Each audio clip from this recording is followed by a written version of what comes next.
Please like, comment, share, and follow up for more, Genesis and may 21. God Almighty bless you. Now the Lord was gracious to Sarah, as he had said.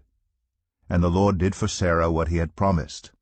Sarah became pregnant and bore a son to Abraham in his old age, at the very time God had promised him. Abraham gave the name Isaac to the son Sarah bore him. When his son Isaac was 8 days old, Abraham circumcised him, as God commanded him. Abraham was 100 years old when his son Isaac was born to him. Sarah said, "God has brought me laughter, and everyone who hears about this will laugh with me." And she added, "Who would have said to Abraham that Sarah would nurse children? Yet I have borne him a son in his old age." The child grew and was weaned. And on the day Isaac was weaned, Abraham held a great feast.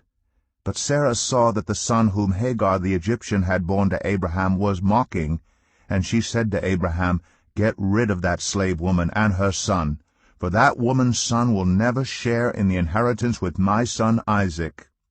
The matter distressed Abraham greatly, because it concerned his son. But God said to him, "Do not be so distressed about the boy and your slave woman. Listen to whatever Sarah tells you, because it is through Isaac that your offspring will be reckoned. I will make the son of the slave into a nation also, because he is your offspring." Early the next morning Abraham took some food and a skin of water and gave them to Hagar. He set them on her shoulders and then sent her off with the boy. She went on her way and wandered in the desert of Beersheba. When the water in the skin was gone, she put the boy under one of the bushes.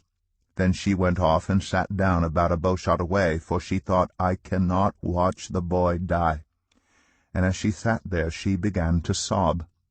God heard the boy crying, and the angel of God called to Hagar from heaven and said to her, "What is the matter, Hagar? Do not be afraid. God has heard the boy crying as he lies there. Lift the boy up, and take him by the hand, for I will make him into a great nation."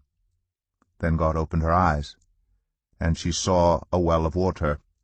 So she went and filled the skin with water, and gave the boy a drink.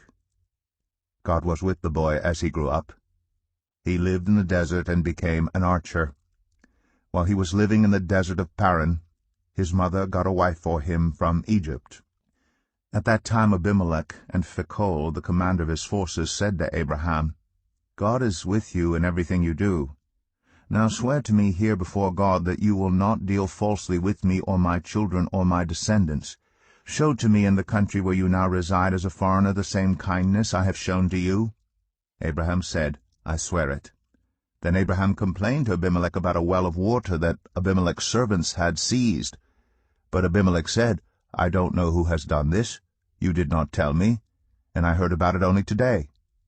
So Abraham brought sheep and cattle and gave them to Abimelech, and the two men made a treaty. Abraham set apart 7 ewe lambs from the flock. And Abimelech asked Abraham, "What is the meaning of these 7 ewe lambs you have set apart by themselves?" He replied, "Accept these 7 lambs from my hand as a witness that I dug this well." So that place was called Beersheba, because the 2 men swore an oath there. After the treaty had been made at Beersheba, Abimelech and Phicol, the commander of his forces, returned to the land of the Philistines.